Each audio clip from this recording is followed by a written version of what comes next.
Merci. Alors Jérémy, c'est déjà la deuxième mi-temps en direction Barcelone où nous attend Philippe Saman, membre fondateur de l'OM Fan Club Barcelone, qui a fêté en février dernier ses 3 ans d'existence. Bonjour Philippe et bienvenue dans le FC Expat. Bonjour et merci de me recevoir. Comment est née l'idée de créer ce fan club? Vous ressentiez un manque par rapport à votre club de cœur. Il fallait aussi peut-être créer du lien au sein de la communauté française. Oui, tout à fait. Donc moi, j'habite Barcelone depuis plus de 40 ans. Marseillais à l'origine, on en parlera peut-être tout à l'heure. Fervent supporter non seulement de l'OM, bien sûr de l'OM, mais passionné de foot. Je suis aussi socio du Football Club Barcelone. Donc vous voyez, ça permet d'avoir chaque week-end une chance une chance de gagner, une chance de perdre. Donc des fois, quand c'est bingo, c'est les deux matchs qu'on gagne. Et l'inverse aussi, quand les deux clubs perdent en même temps, ça peut arriver. Maintenant, pour revenir à la question donc sur ma passion football et ma passion l'OM,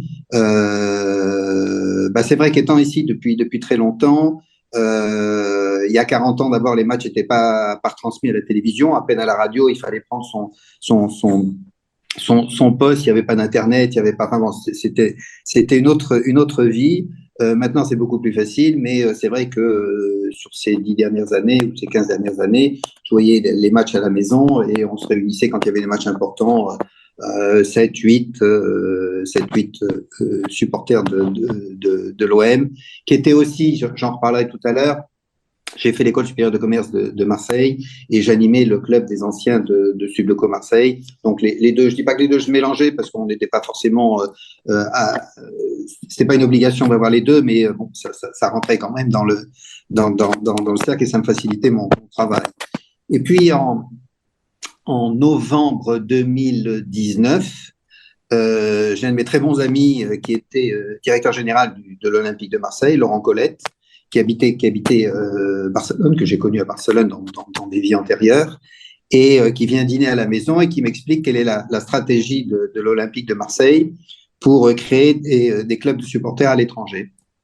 Donc, il me donne la règle du jeu, et il me dit, mais si tu veux, tu peux le faire. Et là où, sans fanfaronnerie, certains auraient mis des mois, voire des années, en 2 mois, on a pu monter le club des supporters de l'Olympique de Marseille. Tout ça aboutit. Donc, le dîner à la maison, c'était en novembre 2019, et mi-février 2020, Laurent Colette est revenu à Barcelone comme directeur général du club et on a fait l'inauguration ce qui s'appelait à l'époque l'OM Nation Barcelone. Après, je ne sais pas si c'est un intérêt, mais on a de changer de nom pour des raisons de politique intérieure au club. Voilà, enfin, tout ça, ça passe tellement vite qu'on oublie tout ça. Mais super anticipation quand même, parce que février 2020, c'est grosso modo 2 mois avant le Covid. Hein. Non, même pas 2 mois. C'est la veille du Covid, donc on s'est réunis pendant 2 matchs, parce que l'objectif du club, c'est de se réunir dans un local où on retransmet les matchs en langue française. Donc on a fait 2 matchs. Je dis ça de mémoire. On a fait 2 matchs et puis après, effectivement, on n'a pas pu se réunir pendant plusieurs mois. On a recommencé à l'été 2020. On a commencé la nouvelle saison en août 2020 et patatras, après un OL-OM à haut risque dans tous les sens du terme parce que c'était octobre 2020. Je me suis senti très mal à l'aise comme organisateur parce qu'il fallait prendre les noms et les numéros de téléphone de tout le monde, il fallait mettre un masque. Imaginez la plupart des jeunes qui sont là, venir voir un match de foot avec un masque. C'était pas évident. Mais pardon Philippe, il y a un truc super intéressant que vous avez évoqué au départ, que c'était dans la stratégie de l'OM. Donc finalement, ce fan club de l'OM, c'est un outil d'influence de l'OM ou de la France, d'ailleurs tout ça, sur la communauté barcelonaise. C'est un peu comme ça aussi que le club voyait la chose.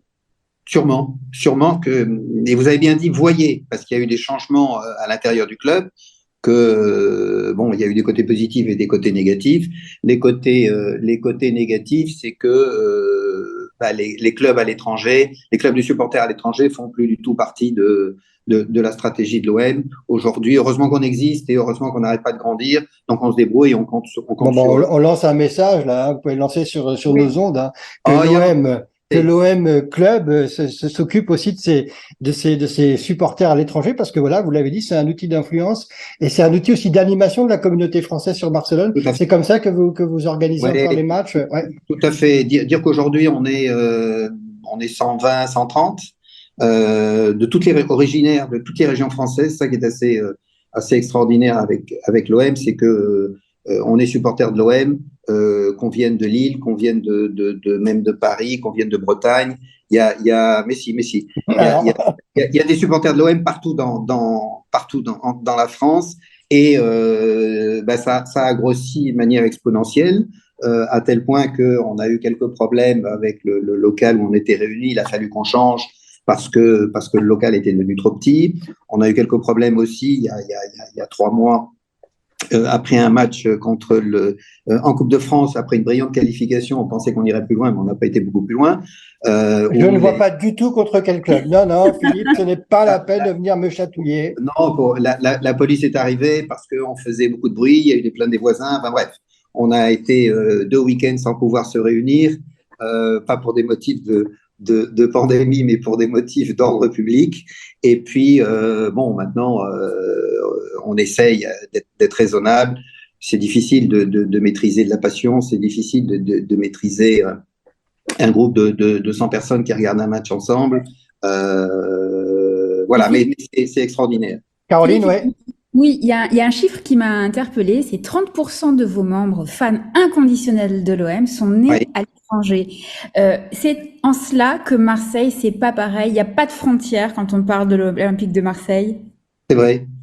Je suis il faut bien le reconnaître. C'est ce que je disais tout à l'heure. Le 30% de nos membres sont nés à l'étranger. Et puis, ce qui est très important dans cette animation du club qu'on fait, c'est la reconnaissance et l'animation du public français, qui est des Français qui sont à Barcelone. Ils savent qu'il y a tous les matchs, on se réunit. Donc, suivant l'importance du match, suivant l'horaire, suivant le jour, on peut se retrouver dans un petit match à un horaire difficile. On peut se retrouver une quinzaine ou une vingtaine. Et pour les matchs plus importants, les classicos ou les matchs contre Lyon, etc., on peut se retrouver 120, 130, ce qui peut poser quelques problèmes d'organisation aussi. Mais bon, ça, c'est le revers de la médaille, et il faut faire attention quand même. Et la rivalité entre les clubs est-elle aussi vive quand elle est vécue depuis l'étranger? Alors, je dirais que par définition, la majorité de ceux qui viennent, 90%, 80% de ceux qui viennent sont des supporters de l'Olympique de Marseille, donc où on est triste ensemble, où on est euphorique ensemble. Nous accueillons tous les supporters, même ceux des clubs adverses contre lesquels on joue. Là-dessus, et j'ai mis un point d'honneur à ce qu'on puisse le faire. À ce qu'on puisse le faire dès le départ. Quand on joue contre Rennes, on a des Bretons qui viennent. Quand on joue contre tous les clubs. Et je vais un peu plus loin. On a des supporters parisiens qui viennent à chaque fois qu'on joue contre le PSG, parce que, disent-ils, il n'y a pas de club du PSG à Barcelone. Mais bon, il n'y a pas d'autres clubs que je sache. Il n'y a pas d'autres clubs de supporters d'un autre club français à Barcelone. Et puis ils disent, on est tellement bien reçus, il y a une ambiance tellement extraordinaire qu'on vit le match avec vous, et que malheureusement, si on fait le bilan depuis 3 ans, il y a plus de victoires parisiennes. Mais je crois que ça va s'inverser là. Il faut. Mais bon, on est là pour partager une passion, le football. Exactement, je vous le fais, mais c'est très intéressant. C'est qu'en fait, ce sont des points de rencontre de la France à l'étranger, et c'est ça que j'aime dans ce que vous venez de dire, parce que c'est ce ralliement. C'est effectivement, on regarde un match de football, il y a 2 clubs français, mais derrière, c'est toute la communauté qui vit là à Barcelone française qui se retrouve, et ça, je trouve que c'est plutôt un bon signal. Et en même temps, sans rentrer dans des secrets, Philippe, mais vous étiez impliqué dans la vie des Français aussi à Barcelone vous étiez président de la Chambre de commerce et d'industrie, donc il y a vraiment ce lien d'animation. C'est ça que vous recherchez aussi avec. C'est vrai que ça m'a facilité.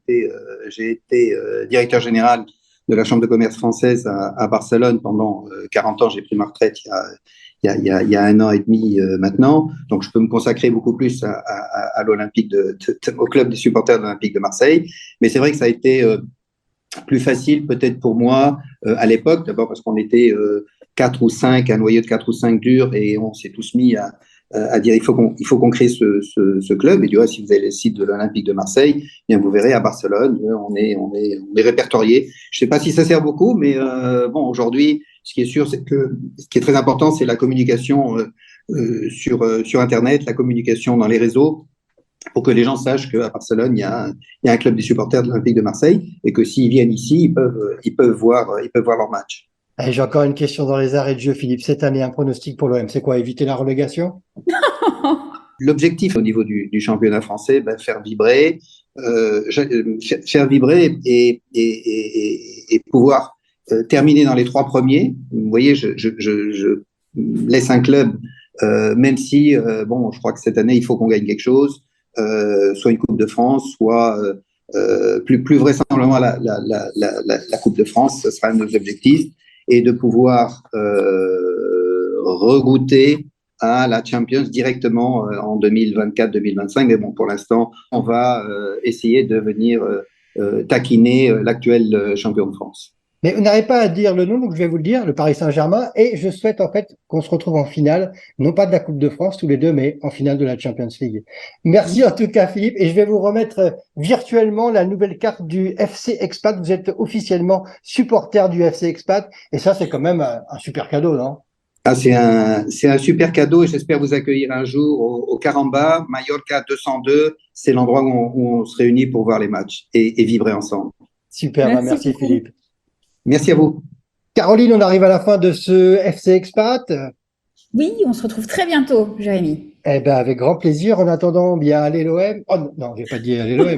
Non, trop tard. J'ai pas dit allez l'OM. On va le couper, ça. On va le couper. Non, on garde. On coupe à cette émission me rend dingue déjà.